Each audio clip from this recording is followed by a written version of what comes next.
bumped a bottle of rubbing alcohol down onto top of a computer and kind of fried everything. So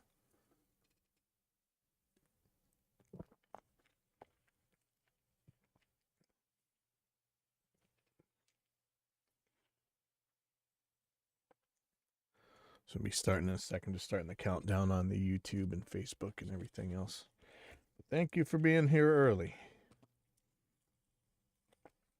And hopefully I'll just end up with an Instagram stream key so I can just go. I mean, come on, just stop making it hard on everybody. You know that all the spammers are using their computers to do it, so why make it hard on everybody else? Same with TikTok. Oh, and yeah, let me take this thing out of my mouth so I can actually talk. Sorry. There we go. That feels natural.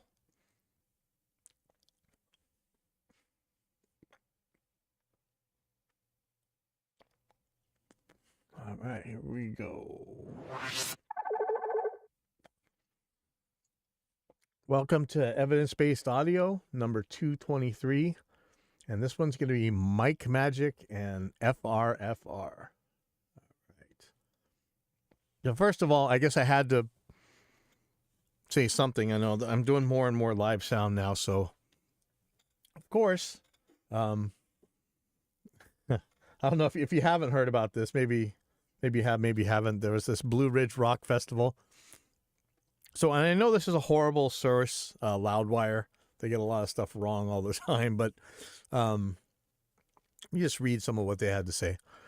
In the weeks after the abrupt end of this year's Blue Ridge Rock Festival, which was canceled partway through its 4-day weekend on September 9th, more information continues to come to light.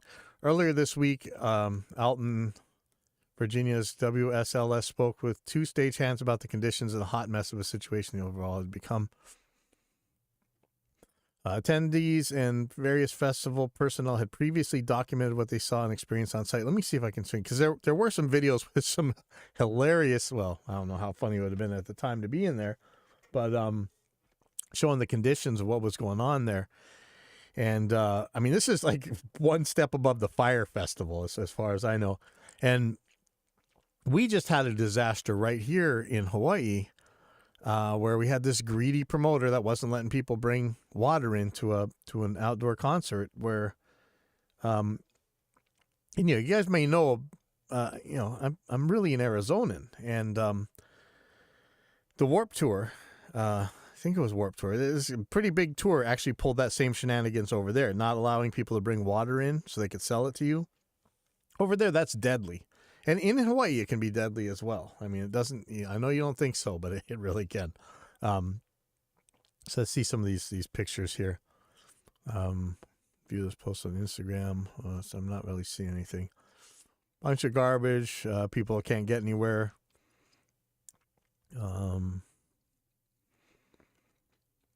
Very little garbage pickup. Employees were being told to take showers at a town nearby at like a 24-hour fitness or something. With just garbage everywhere. People waiting like 12 hours to get their campers in or whatever. I mean, it's just absolutely nuts. So I saw this from Tank the Tech. Well, yeah.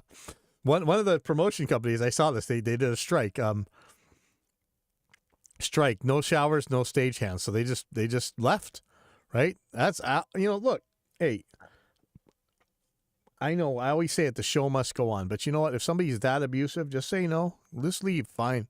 That's not on you.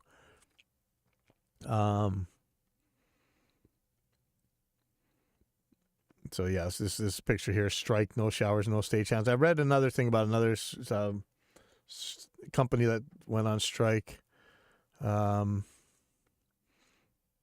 They're claiming it was because of the weather, but I'm sure it's not. So let me read more. Ranging from overflowing garbage, filth-covered bathroom and shower facilities, hours-long waits for shuttle buses, inadequate space to shelter during a storm evacuation, weather-ravaged campsites, insufficient water facilities, parking issues, worker strikes, and more. One of the things they said was snakes. And I'm like, you know what? I'm okay with that. I'm a herpetologist, man. I want to see the snakes. Now I saw this because of Tank the Tech. If you follow any PA type of things, you know, two of the ones to really watch are Tank the Tech and Dave Rat. Let's see. Stagehand Devin Taylor provided the local news outlet with footage of living conditions. Immediately, I was just greeted with the smell of mold. I don't care. It was dilapidated and run down. Don't care about mold. Showers were often inoperable. I saw the thing like they didn't have enough flatbeds to move the gear around. They dropped a video wall on somebody. I mean, this is bad. Prior to the cancellation, the stagehand struggled to properly get things set up on festival grounds. So it's Tank the Tech. He called the event unsafe and argued people need to be held accountable in this business. I'm so tired of things happening where nobody has any accountability. The fans were treated horribly. The crews were treated horribly. The staff, the bands, nobody should have to experience this ever. And, you know, Tank mentions this. I talk about this all the time. It's scary for people in the industry to speak out about anything because they may be blacklisted. They may be, you know, there's a lot of cancel culture nowadays, but, you know, in the entertainment business, there was always cancel culture. So you don't really want to rock the boat, but, you know, if it's this bad, I don't care. You tell your friends and they don't go. You know, there's no reason to hurt people. Now, Tank the Tech did a video about it. I know he's a beardo, but, you know, he's okay. If you take a look, it's called A Tour Manager's Experience at A Tour Manager's Experience at Blue Ridge Rock Fest. And I'd go watch it. He brings up a lot of points. Like, some of the stuff is absolutely terrifying, man. Like, so anyway, I'm gonna go on. There's a long thread about over at Safe Space. They're talking about microphones. Now, this one's called low budget microphone that can compare to a U87. And I know we talk about mic magic and magical pixie dust and magical beans and crap all the time on here, but, you know, microphones do different things. But they're not made out of magic. It's not anything that we don't understand. If you want a mic to sound a certain way, we know how to make that. There's no secrets. There's no black magic. There's no, I mean, it might take you a couple tries in engineering to get there, but we know how these things work. But people, it's religious nuts, man. They believe that mics were made at a certain time. They can never be made again, whatever. But microphones are no different than any other audio device. You know, you put something in one end and something comes out the other end. And in this case, you know, what do you care about? The frequency response, like anything else, the noise, the distortion, the bandwidth. And with microphones, there's a lot of things that happen, like on-axis, off-axis response. And those things do make a difference, but you can generally make them sound pretty much the same. I mean, I know nobody wants to hear that, but, like, you know, Slate's doing pretty good with their modeling microphones. If you have two capsules, you can really do a lot with this stuff. You can really, really, really change how all of these parameters act. And but there was a video that came up. We're going to watch a little bit of this, and this is Neumann U87 AI versus Audio Technica 4050. Okay. Hello. Now I am going to sing you a song I have written. Okay, here we go. Χαμόγελο και δάκρυ μου, τα πάντα θα σου δώσω. So it's switching back and forth between the Audio Technica 4050 and a Neumann U87 AI. You may or may not hear a difference there. I don't think that anybody who's not an absolute zealot believes that the end user, the audience, the person listening to the song, hears a difference or would care either way which one of those two was, but maybe you care. But I said when I talked about this thing, what did I write? I wrote some snarky thing, but it's true. Let's see, where is my... Okay, so I responded to that. So I said, I hear the difference of a free EQ, like the one that comes with your DAW. And what I'm saying is, the difference between those two mics, in the context of a mix, with all the other instruments and junk going on, even if not, honestly, you could take an EQ and make one sound so much like the other that I don't think that in a random, proper ABX test, even the zealots would be able to tell the difference.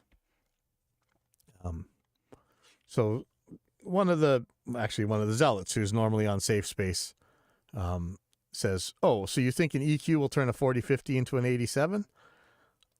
That's a straw man, but, you know, I kind of let it go, but I said, I said, no, I know that an EQ will change the recording in the first clip into something you can't ABX greater than chance from the second clip. And what I'm saying is, an EQ would take that original track and get it so close to the other one that I don't think you'd be able to tell me which one is which. You might still hear a difference, but I don't think you could tell me which is which. So he says, lol, if you say so, a nice swerve on actually answering, but I did answer. I said I answered even though it was your straw man, and I posted the receipts. So anyway, I'm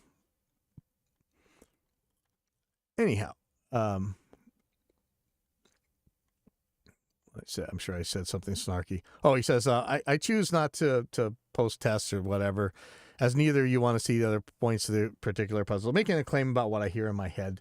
I don't want to get into YouTube drama or whatever. But so let's look at something from, who is this from? Fowley. So this is a thread called A Deep Look into Mic Modeling and Cheap DIY versus Commercial Solutions. Okay. So a commercial solution of mic modeling might be something like the Slate VSX system, right? Is that what it's called? Slate VSX? Slate VSX, or is that the headphones? That's the headphone one. Slate modeling mic. Let's see what that is. Because there's two of them. They got a condenser one and another one. So let's see. That is the, if it's going to load. Virtual mic, VMS, yeah, virtual microphone system.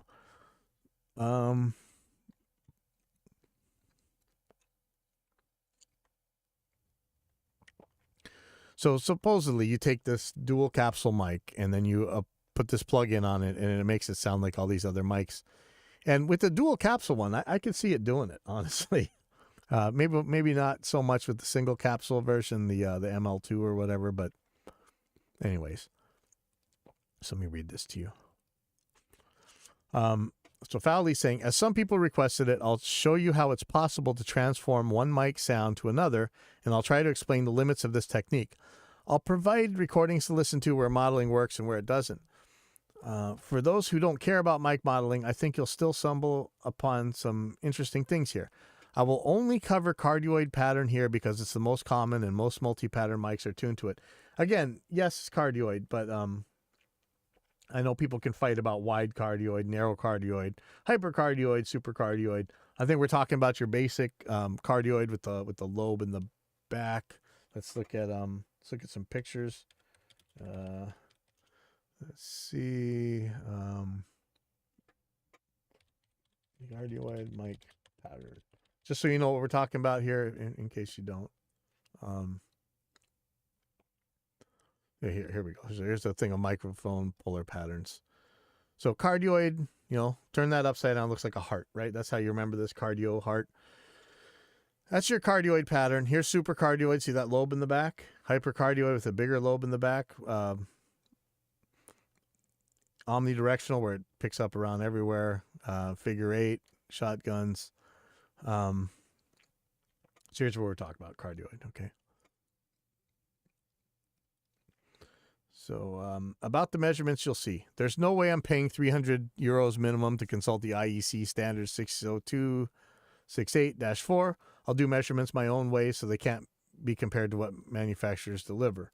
And there are, I know it sounds like it's so easy to test things. It's really not. So there's a lot of different test standards and conditions, and there are some pretty strict ones, which are great because then you're comparing apples to apples. But as long as you really change only one variable at a time, a lot of different tests will work. And so he's saying measurements have been done in an anechoic room using a custom coaxial speaker with finite impulse response correction. This particular setup is normally used for HRTF and 3D audio research. So if you guys have ever seen like Jecklin discs or dummy heads or any of that kind of thing. So low frequency accuracy is absolutely not the focus. With that in mind, I did both near field and far field measurements and combined them to get the best signal to noise ratio, the least amount of distortion, and no proximity effect. I don't know. You guys let me know if any of these terms you want to hear more about them, like proximity effect or whatever. I'll talk about it, but it's going to go on assuming you either know this stuff or don't care about the nitty gritty, because it's not all that important as long as you understand the basic concepts. The measurements have been acquired using a high quality discrete preamp and analog to digital converter that are completely transparent. I know people are going to take issue with that statement right there big time, but I don't care. As the speaker has an F3 of roughly 40 hertz, I've gated the measurements starting at 50 hertz, and they have been ERB smooth for the most intuitive reading and best accuracy for modeling purposes. And this is a lot of jargon and stuff, but basically he's saying he's setting test conditions so that we can actually test apples to apples, okay? For those who want to download all the example recordings in one go, here you go. I'm going to grab these right now. Holy crap, download all, okay.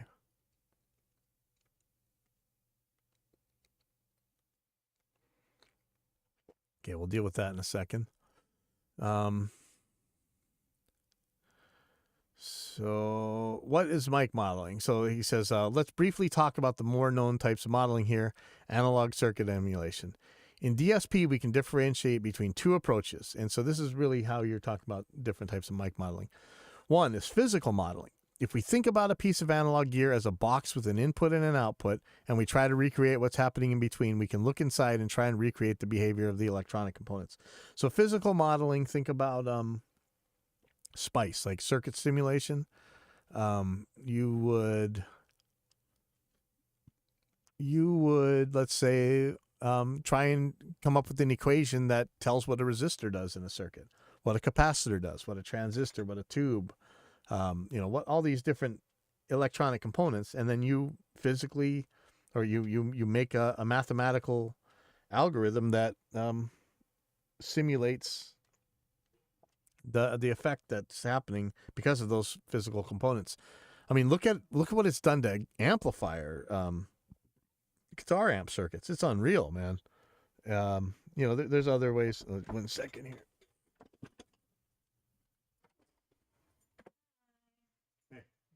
Who is it?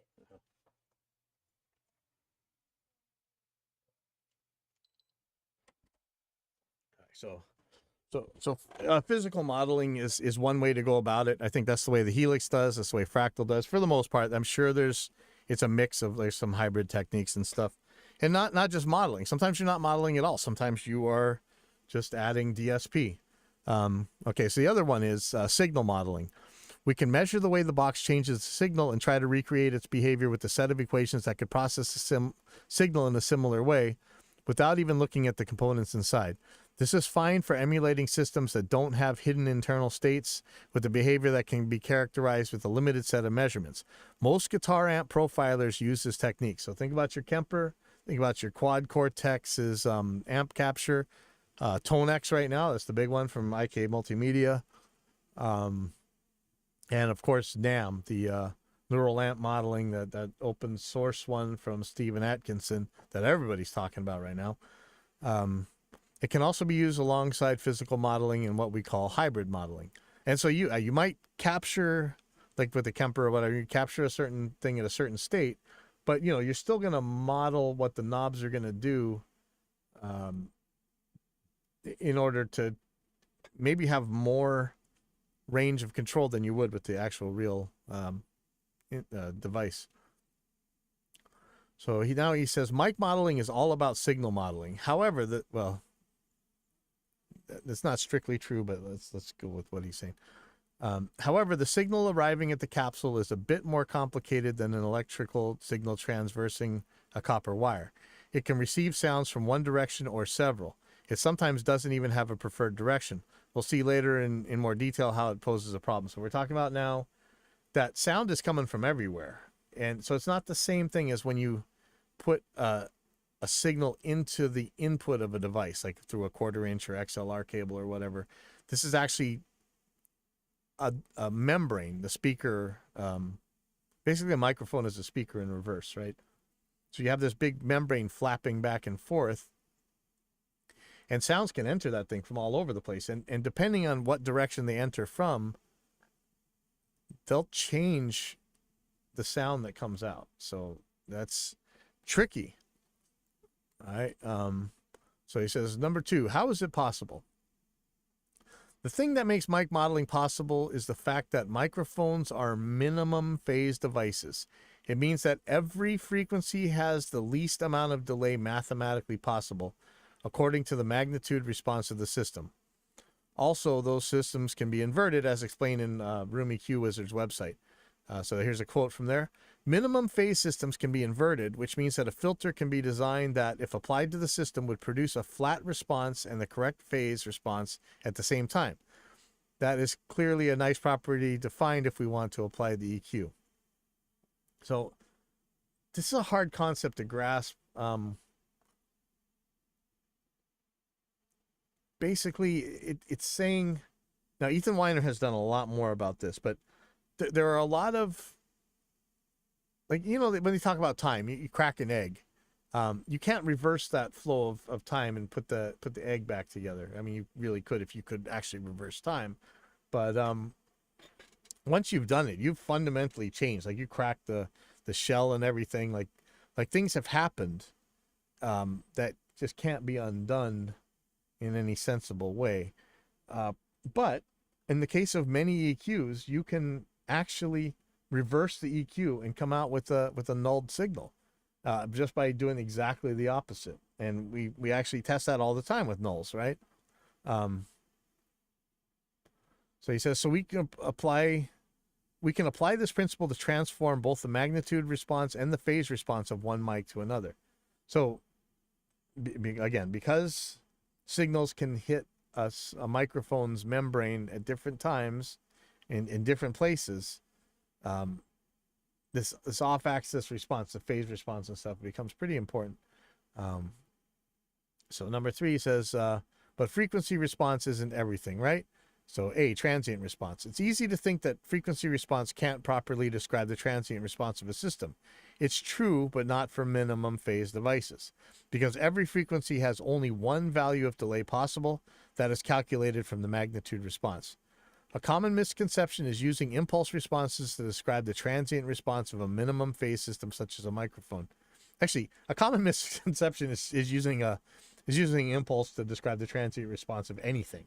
It happens way too much. Maybe we don't need to go into that right now, but it's an annoying pain what people put on forums from time to time. Here I measured the impulse response of a condenser versus the dynamic mic, and so it shows a 414, which is a condenser, versus a Blue Encore 100i, which is a dynamic mic, and you can see one thing's in orange, one thing's in blue. And you can see the differences in the waveform, though the initial spike sure looks about the same. So he says, it's easy to look at this graph and think the big dip from the dynamic mic comes later than the condenser mic, so its capsule is slower. It's also more pronounced, so it means the capsule vibrates more after the impulse. It's true, but the fact that the capsule of the dynamic mic can't vibrate as fast as the one from a condenser mic just means one thing. It will capture less high frequencies. Here, after measuring the two mics' magnitude responses, I've applied a minimum phase EQ so that the AKG 414 has the same frequency response as the blue mic. And once I do that, the overlap on those two signals is incredibly similar. So it says, so it's not exactly the same, probably because there's a margin of error with my measurement setup, but you get the idea. The fact that the 414 is able to match so closely the vibrations after the impulse is explained with the Gibbs effect. And let me just get a quick one of the Gibbs effect. In mathematics, the Gibbs phenomenon is the oscillatory behavior of the Fourier series of a piecewise continuously differential periodic function around a jump discontinuity. Let's see if somebody puts that in a similar thing.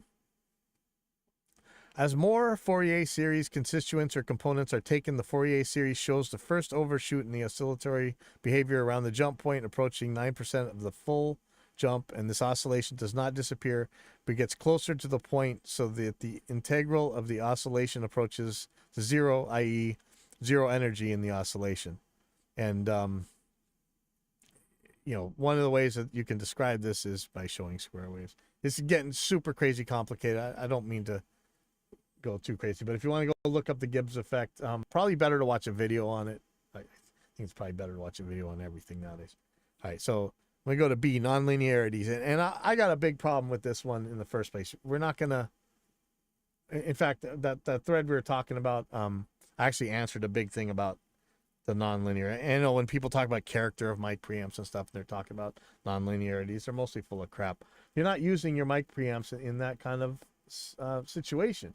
You're keeping them in the linear range for the most part, especially microphones. Okay, so but he's going to say it anyway. So nonlinearities such as compression and harmonic distortion play an important role in microphones, but one has to understand the audibility of such effects. So when does this kind of stuff reach the threshold of perceptibility, especially in a mix, But more than that, are you operating your mic in a nonlinear fashion?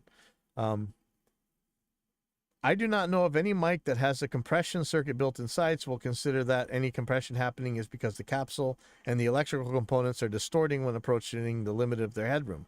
The human audibility of harmonic distortion has been thoroughly researched, and the thresholds from these studies is around 1%.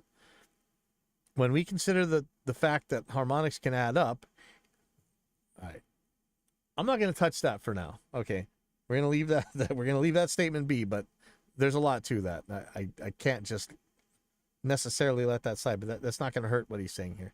And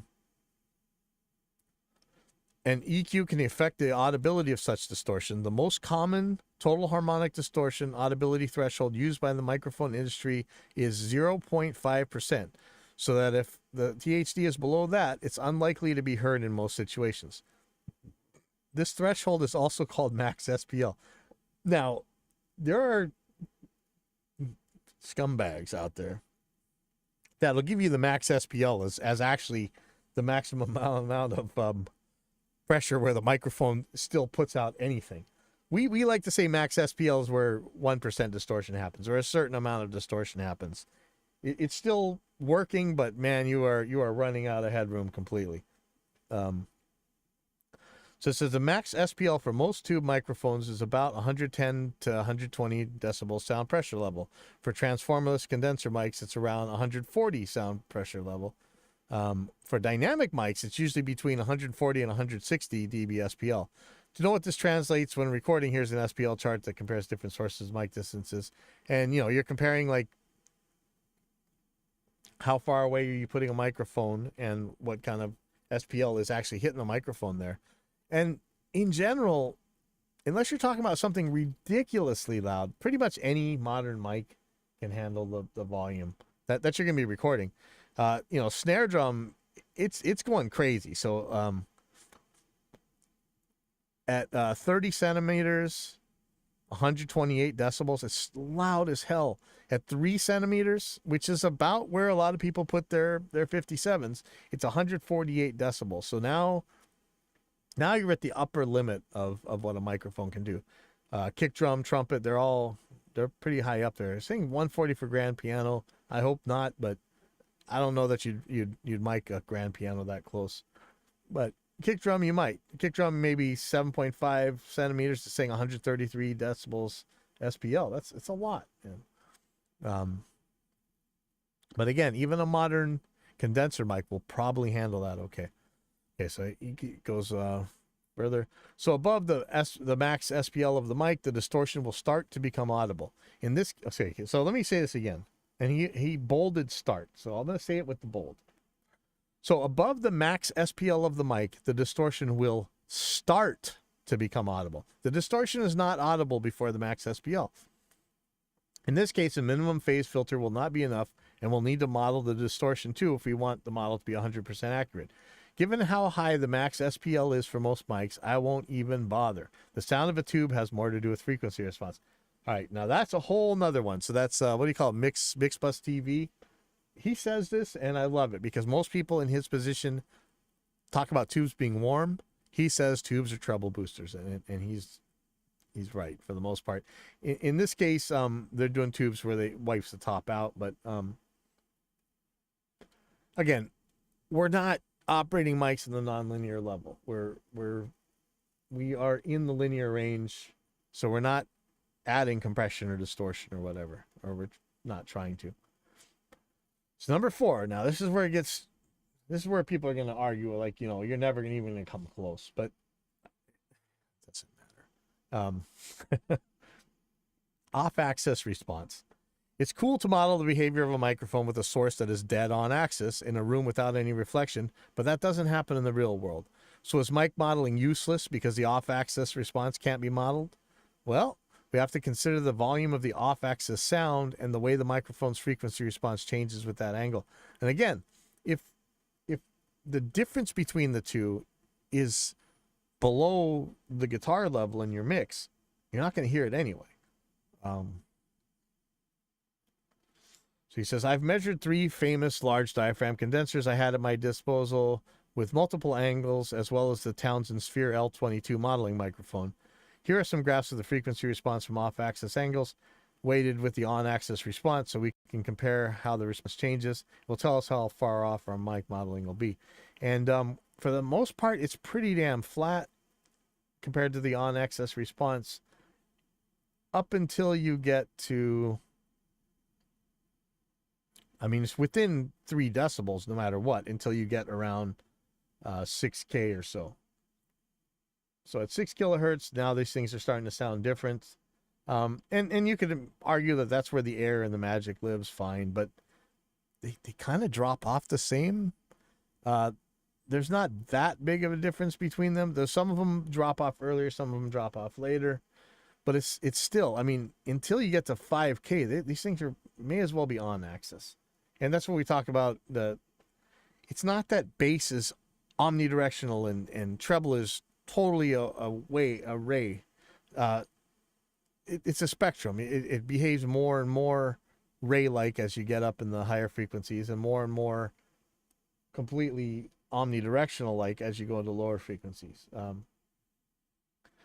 One of the benefits of growing up in Hawaii and being around the ocean all the time is you get to see waves do wave things. And when you see waves go around a wall and form the wave on the other side, you start to get an idea. You especially get an idea why isolation is so hard in studios, right? Anyway, so let me go on. The AKG 414 seems to be the outlier here, but because I placed the microphones with my hands and rulers and not a robotic system, and I didn't take time to average multiple measurements, sorry. Maybe it wasn't exactly at 45 degrees, or maybe it's simply less directive than the others because the capsule is smaller, I don't know. Also, anything above the bandwidth of my microphone is not accurate, so I don't have an infinite dynamic range in my measurement setup. Here's 90 degrees. And even at 90 degrees, man, everything's pretty much within plus or minus 3 decibels until you get way up there. At least 5K, some of them closer to 10K. The pattern selector on the 414 was definitely on cardioid, but it seems like a wide cardioid to me. Maybe it's normal. Anyway, here's 180. And at 180, now you got some drastic changes. However, all the mics are very similar to each other. I'd say they're more similar than they are different, though that they are different. So what can we conclude from these graphs? I'd say that any modeling will be all right for sound coming out of the front part of the microphone. So let me say that again. I'd say that any modeling will be all right for sound coming at the front part of the microphone because the frequency response doesn't change that much apart from some peaks and dips of a few dB only. For sounds coming at the rear port of the mic, however, not so much. We'll test how audible that is. So that's great and all, but and are you really miking things 180 degrees off, or are you worried about, you know, what the off-axis response is going to do to things? So he says, so that's great and all, but I compared 4 mics with similar architecture, 1-inch double-sided capsule parallel to the body. The off-axis response will not be the same for mics with a different architecture. With that in mind, I'll try a DIY mic modeling. I will try to DIY a modeling mic with the worst, but still capable mic I can think to do that. Some examples with the DIY modeling mic, and throwing the Townsend in here too.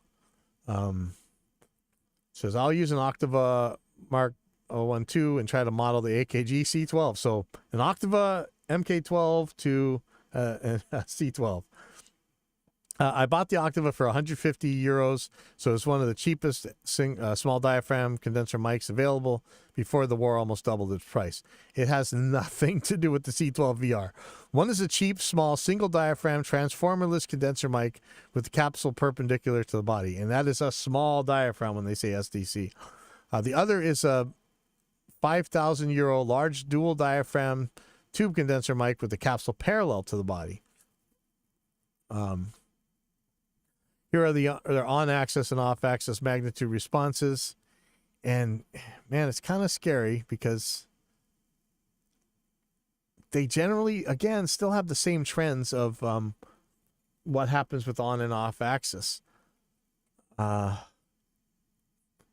There's some greater difference, I think, in the MK012. It's with like 3 decibels, though, so I know 3 decibels sounds like a lot, but I think it is in this situation. But he says widely different. We can see that the C12 VR drops off sooner than the Octava in the high end when the sound is off axis. That's because the capsule is larger. When sound comes from the side of the capsule and its wavelength is smaller than the diaphragm, the positive and negative parts of the wave will both end up on the diaphragm, resulting in cancellation. Because the Octava's capsule is smaller, the wavelengths need to be even smaller for this effect to occur. And let me just say this now, because I think a lot of people don't know this. The small diaphragm condenser is going to have a better frequency. All else being equal, the smaller diaphragm mic is going to have better frequency response. It can be flatter. All else being equal, the bigger diaphragm can have a higher signal to noise ratio. So those are the pros and cons. Now, people talk all this massive magical nonsense about mics, but that's really what the diaphragm size comes down to. Okay. We also see a heavy scoop at around 3K for the off-axis response of the Octava, and that the overall volume doesn't drop as much until 60 degrees, with a substantial drop at 75 degrees. I don't understand this latter behavior. Maybe some mic experts will tell me why. And that's the really fun stuff about research, is that it usually raises more questions than it answers. That's fun. I have designed an EQ preset to adjust on-axis frequency response of the Octava to the one on the C12 VR. I also threw the Townsend mic with the C12 emulation loaded, different revision of the mic, so I don't expect a miracle here. All the recordings you're about to hear are captured on a transparent, discrete preamp and in my home studio with substandard acoustics. I guess that's good. It's going to be a stress test. I won't reveal the mics and the file names, so that is a true blind test, but when I feel that the differences are definitely audible, I will write the name of the mic. The vocal recordings have some very subtle reverb. I think it makes the comparison a bit more natural. The other recordings are completely dry. Let's test them, shall we? So he says, vocals. Here's a vocal with the singer at 20 centimeters of the mics. So this is C12 VR versus Octava versus Townsend. So let me see.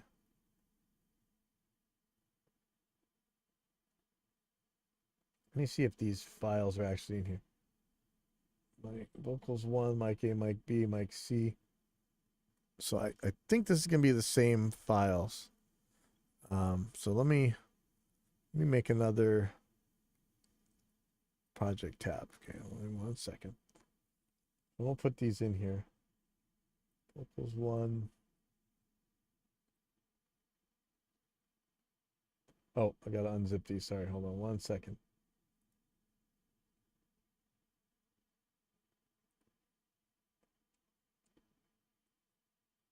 Okay.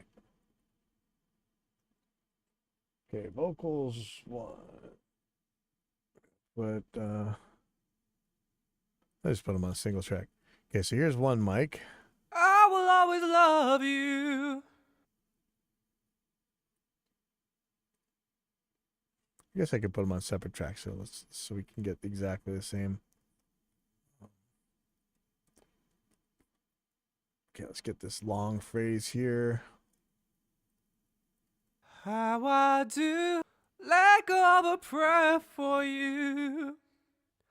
Let go of a prayer for you. So that's mic A. Let go of a prayer for you. Mic B. Let go of a prayer for you.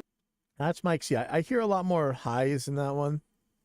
I mean, we're looking at Reaper with the spectral peaks, so it's kind of cheating. We can actually see some little bits of differences. A little bit more black, which is the highest frequencies on that Townsend. But between the C12 and the Octava, I don't know which is which.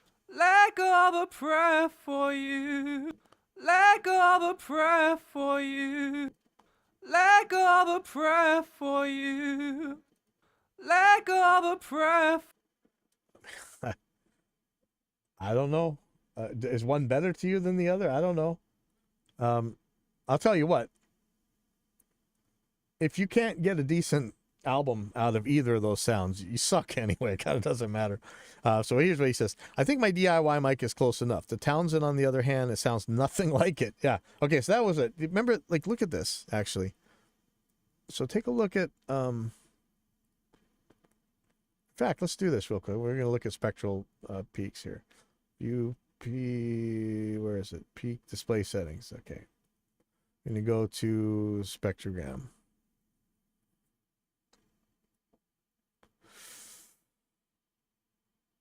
You know, spectrogram looks close. It's actually a little hard to tell, but man, these two guys look a lot closer, the A and the B. Let me go back to spectral peaks. You can definitely see a little bit more black in the Townsend, and you can kind of hear that as maybe some sibilance. Let's see again. Let go of a prayer for you. Let go of a prayer.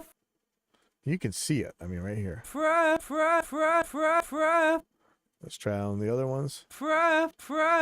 It's there, but it's not as much. Prayer for you. Now these, the A and B, the first two, they're so similar. I know the purists or whatever are going to say they're completely different, but whatever. Okay, so here we go. So he says, I think my DIY mic is close enough. The Townsend, on the other hand, sounds nothing like it's an emulation of the original C12, I believe. So if you want to get the sound of the C12 with the C12 VR, think again. Now, that's an awesome thing to throw on somebody's face, too, all right? Says vocals further. You can hear my very bad home studio recording room through the mic, so let's increase the distance. Here's a recording with the singer 50 centimeters from the mics. Okay, now, when we talk about off-axis response, here we go, right? We're going to hear... we're going to hear that the room's going to leak in a little bit. 50 centimeters, that's a bit. So let's try those out. So I'm assuming that's mic 2 here in the files. Let me pull those up. Vocals 2. Separate tracks. Okay, so let's try these. la blondarina che l'ama il mar. Okay, here's another one. La blondarina che l'ama il mar. Okay, I hear more highs in one of these mics. I don't know that I like it, but I do hear more. La blondarina. Okay, listen to this. I think it's a D. La blondarina. Right there. Versus. La blondarina. I mean, you hear it, but I don't think you hear it as much. And I think I'm seeing it on this as well. La blondarina. Let's listen to the Townsend. La blondarina che l'ama il mar. Much more treble on that. La blondarina. So there's a tail right here. Let's see if we hear more of the room right here. Let me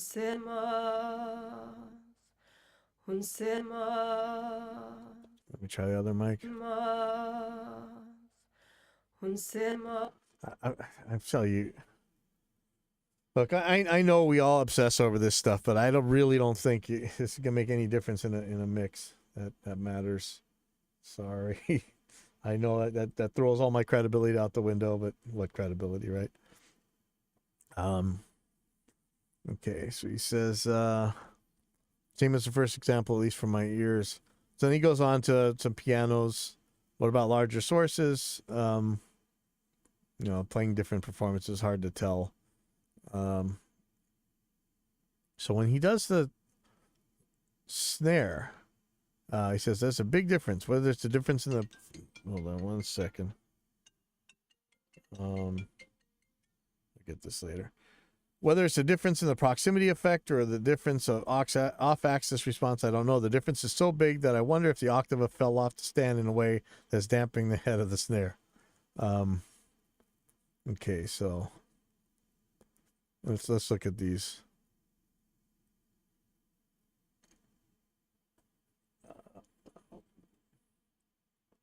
Okay, so snare. Okay, and in this case, he actually tells us what the files are. So here's the C12.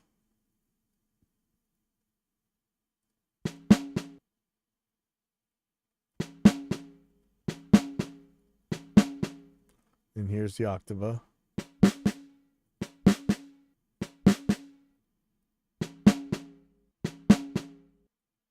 It's almost like there's more proximity effect, huh? Interesting. Let's see what he's talking about the snare 2. And I don't know which is which on here. He didn't label them. It's just A and B. And what's the difference here on this one? Hold on, let's see.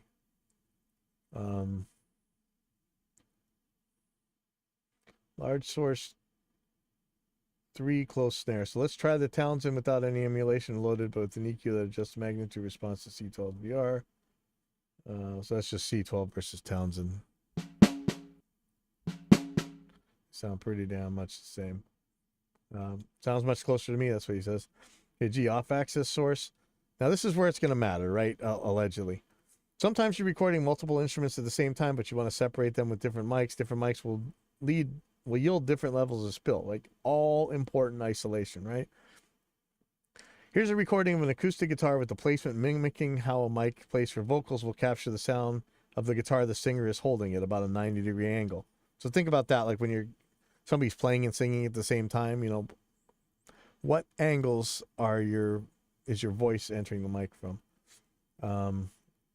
You definitely hear the mid scoop and high peak of the octava that appeared on the measurements. The other two, not so much.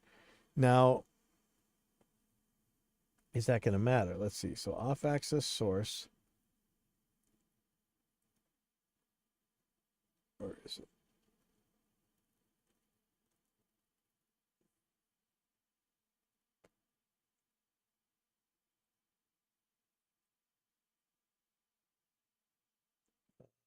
I think this is going to be it.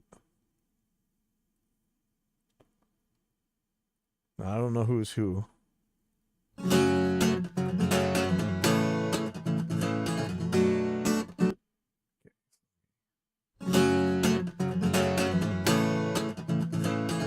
Yeah, should I have a different one?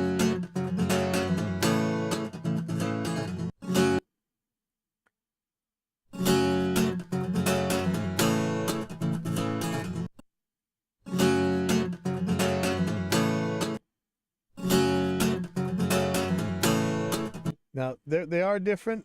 I can't say that any of them are bad.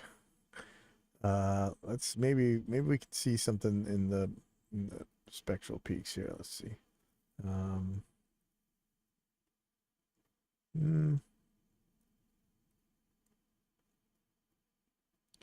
Not so much.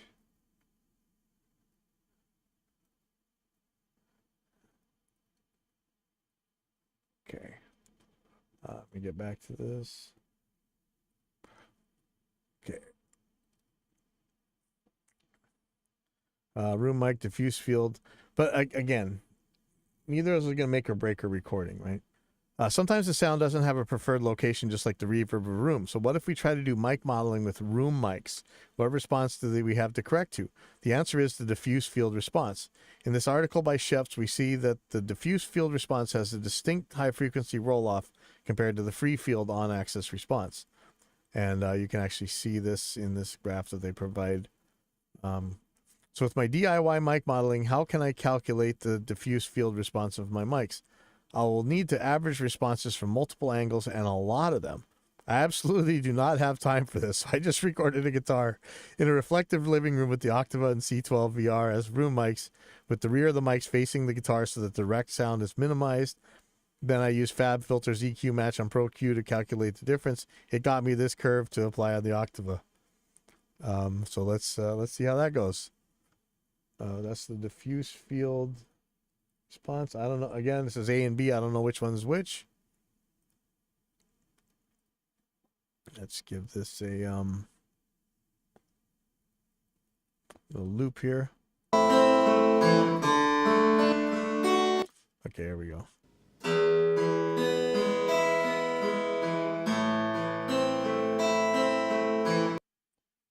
Okay, let me try the other one.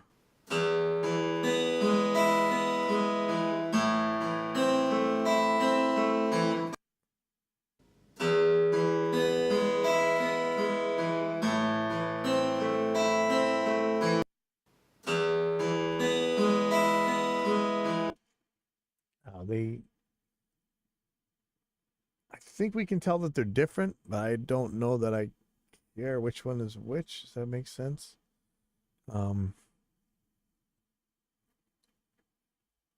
Says, sounds pretty close to me. As knows the Townsend plugin provides some diffuse field equalization, but as the C12 model sound too far from the C12 VR, I didn't want to bother. So number 5, conclusion. What did we learn from this? Mic modeling works great in a lot of situations. However, when miking some large sources or dealing with off-axis instruments, differences in off-axis response are going to be audible. Thankfully, according to the limited samples I measured, it seems that mics with a similar architecture will yield similar off-axis characteristics. So, like, let's say you have a side address mic versus a pencil condenser with the thing on the perpendicular to the body. So it's perfectly okay to model a large diaphragm condenser with another large diaphragm condenser and it will give you similar results. However, modeling a large diaphragm condenser with a small diaphragm condenser will not work in some situations. The off-axis guitar sounded completely different. I don't know that it was bad, though. As a photography... Okay, so how do we approach microphones with that in mind? Here's my take. As a photography enthusiast, here come the analogies, but that's okay, right? I like to compare this to the choice of camera and film stock. You got 3 approaches here. The old school. You use film cameras and you change the film stock according to what you're capturing. It's the same thing for microphones. You don't care about EQ. You want it to sound great as soon as it's captured. So you choose the mic that suits the best the source. Hey, Devin. The new school. You don't know how to use film cameras and you don't care at all. Your mirrorless digital camera has better dynamic range anyway, so you'll color grade in post to achieve anything you want. Same for microphones. You have a few select workhorse mics that you'll throw on everything. Apart from choosing the appropriate form factor, weight, polar patterns, LDC, SDC, dynamic, ribbon, shotgun, etc. for what and how you're capturing, and your mics will take EQ well. You'll be able to create whatever sound you want in post. That's kind of my approach. The Gen Z that wasn't born in the right generation. You like film cameras, but you don't have the money for that. There's a solution. Use a digital camera with a great dynamic range and put some high quality film stock emulation on top of it. So you guys do saturation plugins, right? Oh, I wish I was around on the days of tape and analog consoles. No, you don't. You still need the appropriate sensor size to get the emulation correct, but if you do that, is anyone going to notice a difference? Nope. I didn't think so. You did miss the process, which is the important part of it. However, you're able to get the same results. This is mic modeling. You just need to provide a mic with sufficient bandwidth and dynamic range and use the manufacturer-provided frequency response to linearize it, and then apply an EQ to mimic any other mic with similar architecture. If you want to do that but don't want to bother with the measurements thing, you can just buy a modeling mic from Universal, Antelope, or Slate. while I can't attest the exact quality of the modeling, it's unlikely that they can mess this up. All right. So let me show you something. One of my friends sent me this, or gave me this mic the other day. We're doing some vocal recordings, and I guess he had just ordered this off Amazon or something. And so this is the, it's this cheap mic. It says U87 on it, believe it or not. It was so cheap that the XLR cable that it came with was plastic. The threads on the mic, on the shock mount for it, are plastic. I did a little video on Instagram. You can go watch it where I took the thing apart. But let me play this for you. And this already has a little bit of compression and reverb on it, so it's not going to sound exactly the same. I can take those off if we need. But let's just listen to it in context real quick.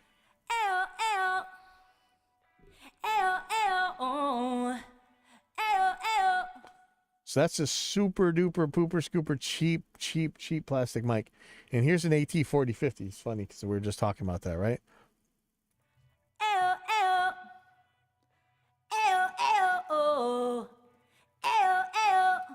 Now these are two different vocal takes, but even if they weren't, one thing that you can see here, because we're looking at spectral peaks. Let me zoom this in. Notice this blue. This is the background noise in that room, and it's picking up more low frequencies than the other mic. But I'm going to take all the effects off of these things now. I'm going to take all the effects off everything. Just listen to these things raw.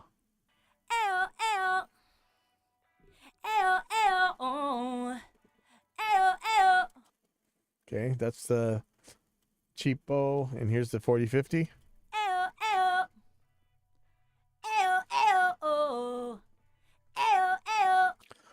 Now, it may be that she's actually distorting some of these a little bit more, so I'm just going to loop the first ones. But first of all, you hear maybe the 4050 is not as bright, or you could say it has more lows. Let's go with that.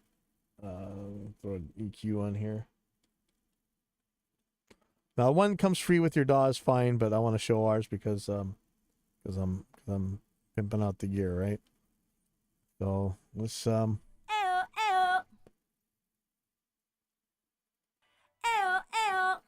a slightly different pitch, but let's ignore that. Let me take a high shelf here. I'm just going to turn down the highs in general, like 3 decibels.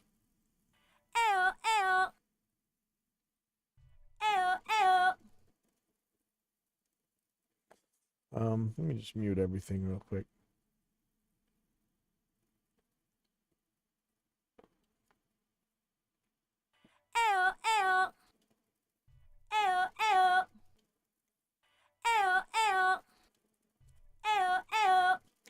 Now, I know there's some volume differences, and again, it's still a little bit brighter.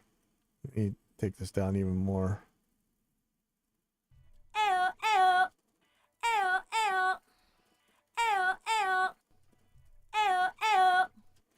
And maybe I'm gonna add some lows to it. Let's do a low shelf.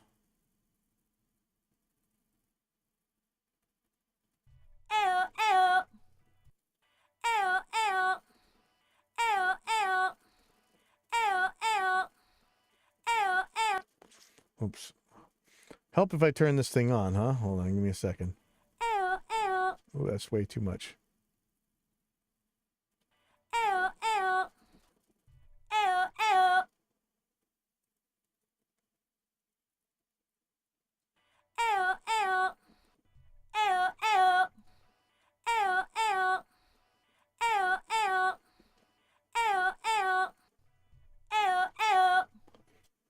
Now, aside from them being two different performances, are those mics really so different now? Now, who knows? It might not be reliable at all. It might fall apart the next time I turn it on. But you talk about sound. If you can't get a decent album out of either of those sounds, you suck anyway. You're gonna have bigger problems than this. So that's about it for that. Let me oh wow, we've been going for a while today. All right, let me move on to the next thing. So this is an article. We were just talking about We were just talking about impulse responses the other day. We actually did a lot of stuff. This is from Eric Klein from Line 6, and this article is called Eric Klein, at least half of your modeler's sound is determined by your playback system. Now, Glenn Fricker got a lot of crap because he's saying, your pickups don't make anywhere near the kind of difference to your guitar sound as your choice of speakers do. And sorry, but he's pretty much right for the most part. I mean, you could have broken pickups or something, or single coil versus humbucker, but even that doesn't always make that big of a difference. It usually does. But so he says, when you read the phrase, the sound of a Marshall JCM 800, what is the first thing that pops into your head? Are you standing in front of a half stack? Maybe seeing a certain band at a large venue downtown? Listening to a particular recording while on a road trip? Oops. There's no wrong answer, yet the experience of hearing a JCM 800 in each of these environments couldn't be more different.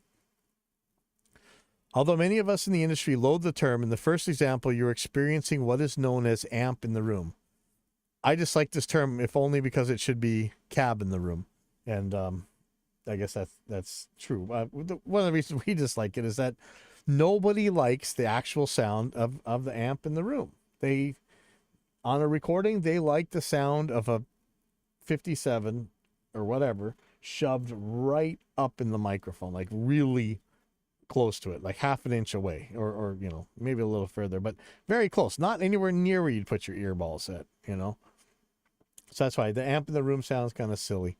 But you know what they're saying. They want it to sound like when they're playing their amp, But, move your head an inch and everything sounds different anyway. All right. So he continues, the guitar speaker in the cabinet it is in vibrate air molecules which propagate in sound waves that vibrate your eardrums. Chances are the strongest vibrations hit your knees unless you're facing a full stack. And if you're smart, you're not turning the master volume knob past halfway. In smaller venues, the band may be on a 5-foot stage, so the cab is pointing towards your face.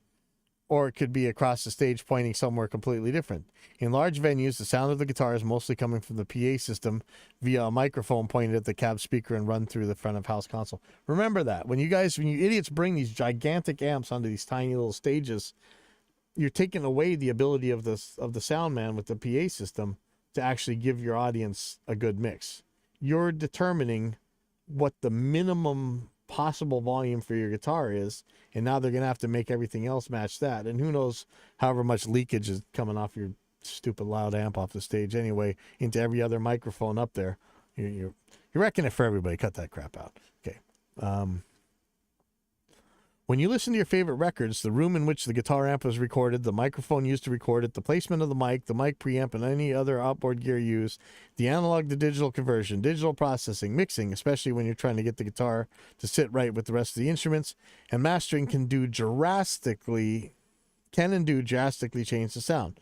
What you hear is likely totally different than what the guitarist experienced at that day in the session. Yes, very different. Now consider the myriad methods of listening to that recording, from cassette decks in older cars to budget Bluetooth earbuds on your morning jog to $100,000 audiophile systems in acoustically neutral listening rooms. It is also common for session guitarists to place their cab in the tracking room, but play from the studio control room, listening through studio monitors along with the producer and engineer. This lets them crank the amp's volume to hit its sonic sweet spot while avoiding ear damage. In other cases, they may forego the cab altogether and run the amp, again, this with the master volume louder than they normally play through the cab, into an attenuator load box and utilize cabinet emulation or impulse responses. But which of these is the sound of a Marshall JCM 800? All of them. The amplifier hasn't changed, but the playback systems and the environments are completely different. Your playback system and listening environment account for at least 50% of your tone and well over 50% of your experience. Okay, so it's the playback system. Can't modelers fix bad playback systems? I'll answer that question with another question. Can't turntables convince you that your favorite band is actually playing in your house? I don't know that I'd go this far. Well, let's see. A better turntable can't convince you the drummer is behind you, the singer's in your kitchen, and the bass player is passed out behind the sofa. At the very least, you'd blame your decidedly non-Dolby Dolby Atmos home stereo and not your turntable. The point is that all these pieces of gear, your turntable, your hi-fi amplifier, your surround sound system, their material properties, location in the room, acoustics of the room, playback volume, and others all perform together as an open system, and a system is only as good as its weakest link. Again, I don't know that I would say as good as, but I would say that they all contribute. While modern professional modelers such as Helix Floor can completely nail the sound and feel of end-to-end closed systems like preamps and power amps to the point where top LA session guitarists and golden ear engineers state they're indistinguishable from the real thing in double-blind ABX listening tests. Well, that is some claims, but it's line 6 right in this, and for the most part I agree. Sorry. They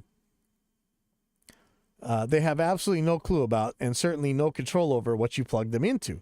Until the technology exists where we can bypass your ears and tap directly into your brainstem, no amount of digital trickery will ever enable a 1x12 cabinet to make you believe there's actually a 4x12 in the room, much less convince you that a plastic PA speaker is a wooden cabinet with guitar drivers, or your broken 4-inch computer speakers aren't hot garbage. The laws of physics dictate this, not any lack of DSP sophistication. I don't know that I would go that far, honestly. I think that if we put a curtain up or blindfolded a guitar player and put a 4x12 in the room and a PA speaker with the proper IRs in that same room, I don't think you'd be able to tell which one's the 4x12 and which one's not. So anyway, so he says, so what's the right playback system for digital amp modelers? It depends on what you're trying to accomplish. Let's take a look at your options in no particular order. FRFR speaker, PA speaker, headphones, IEMs, in-ear monitors, studio monitors, standalone power amp, real amp cab, and the real amp cab. So if FRFR speaker. FRFR stands for full range flat response, and they are typically wooden cabinets that look like real guitar cabs, except that they're often two speakers, a low frequency driver, woofer, and a high frequency driver, tweeter. They're designed to be flat and accurate, almost like a studio monitor you can bring on the stage. Pros: a good balance of sound and feel when amplifying a wide variety of cab models or impulse responses. Looks like a real cabinet. The audience hears what you hear on stage. The audience hears what you hear on stage and what you hear in the studio. When I wrote those articles bringing the studio to the stage, this is really what I was after, right? Like, how do I get that exact sound coming out of my studio monitors to come out of the stage where the audience can hear it?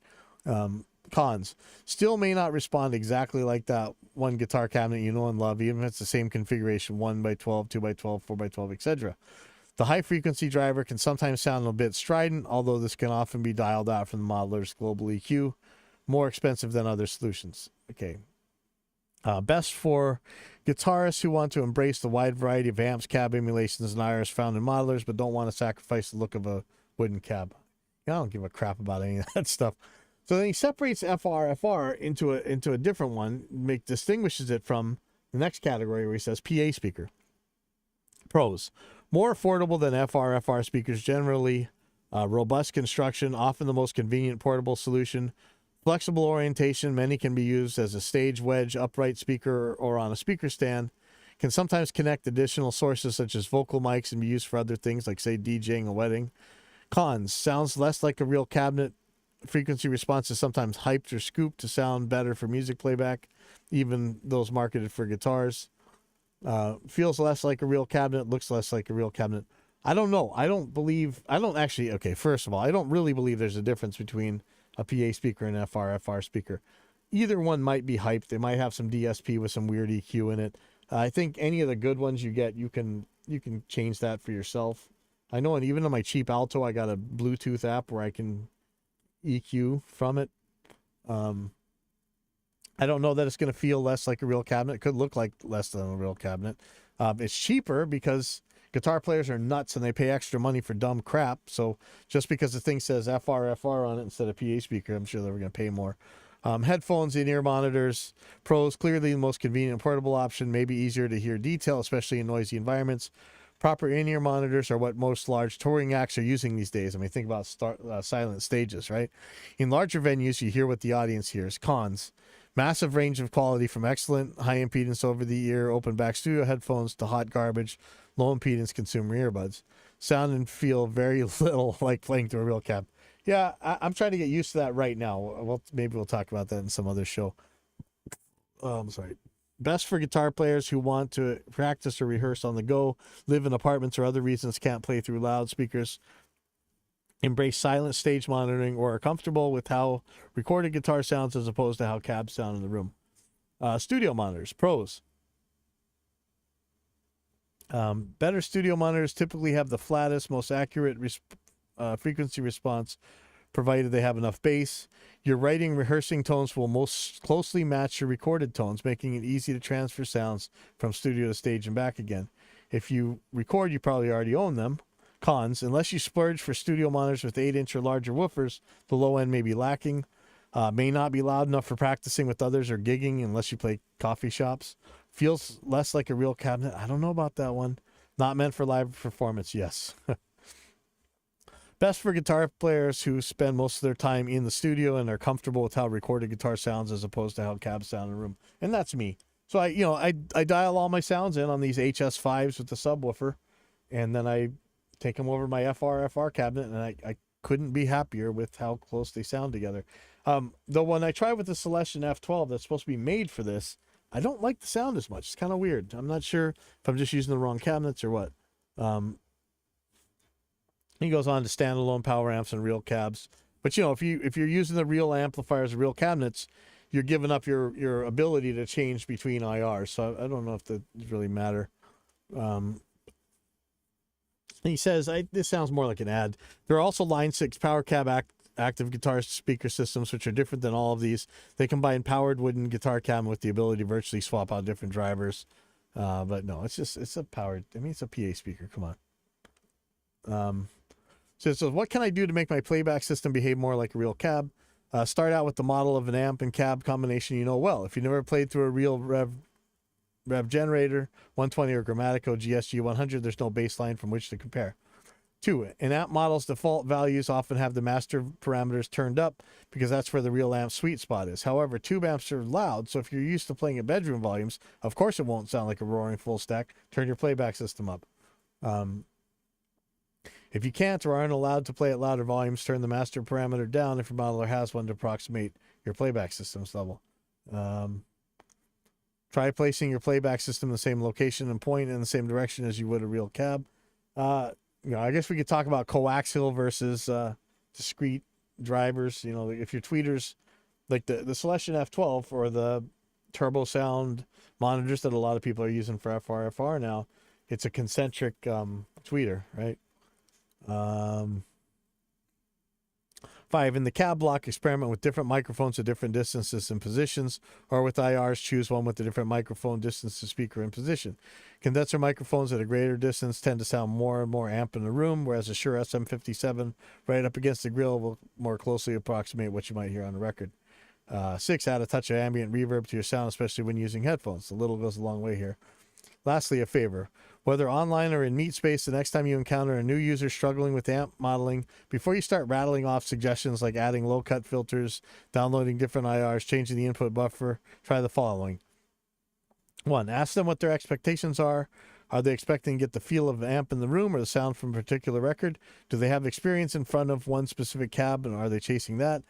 2, ask them what their playback system is. Chances are it's not a real cab. Might be something particularly egregious like a plastic PA speaker, smaller studio monitors, or headphones. Hey, my PA speakers are plastic and they're just fine. 3, share this post with them. So thank you, Eric. Okay, one more thing. Right when we're on here, I just got a message from our programmer, Dave. Okay,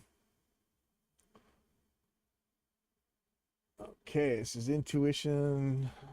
It's a new alpha for one of our compressors. Let me grab it now. Close Reaper. We're gonna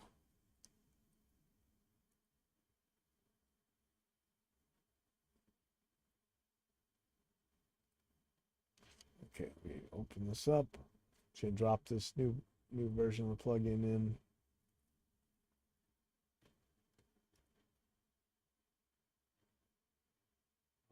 This does it. Sorry.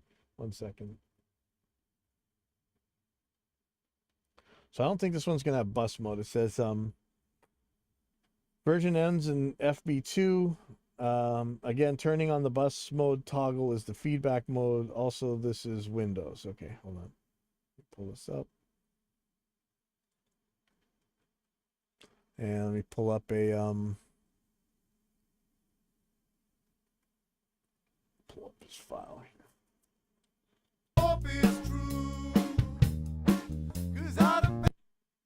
Okay, so the one I really care about, so it's mostly bass and vocals, right? Where we talk about feedback and feed forward. So let's take a look here. I'm gonna solo these vocals. I need a little sunshine. Let me find a problematic spot. That's actually too smooth. Try this phrase right here. Hold on. 'Cause I depend on you. 'Cause I depend on you. My habits are hard to beat, but I'm still. Oh yeah, here we go. So this is going kind of high and low. So let's check this out for My a compressor. habits are hard to beat. My habits are hard to beat. My habits are hard to beat. My habits are hard to beat. My habits are hard to beat. My habits are So I'm gonna make this kind of even out the volume here. I'm doing a lot of compression. You probably wouldn't do this much, but let's just, I'm doing this for exaggeration. My habits are hard to beat. My habits are Okay, so hard this to should beat. turn on the My habits feedback are mode. hard to beat. So just feed forward right now. My habits are hard to beat. Here comes feedback. My habits are hard to beat. My habits are hard to beat. My habits are hard to beat. My habits are hard to beat. So I don't know if this is a little bit quieter, but maybe not. To me, it just sounds smoother and warmer. I know those are horrible weasel words, but in general, that's what I find with feedback versus feed forward compressors, and this is doing what it's supposed to do. I'll have a lot more on this later. This is a very early alpha. We're gonna do a lot more, but I've been on here for quite a while now, so I will see you guys next show or next stream. I've been streaming a lot lately, so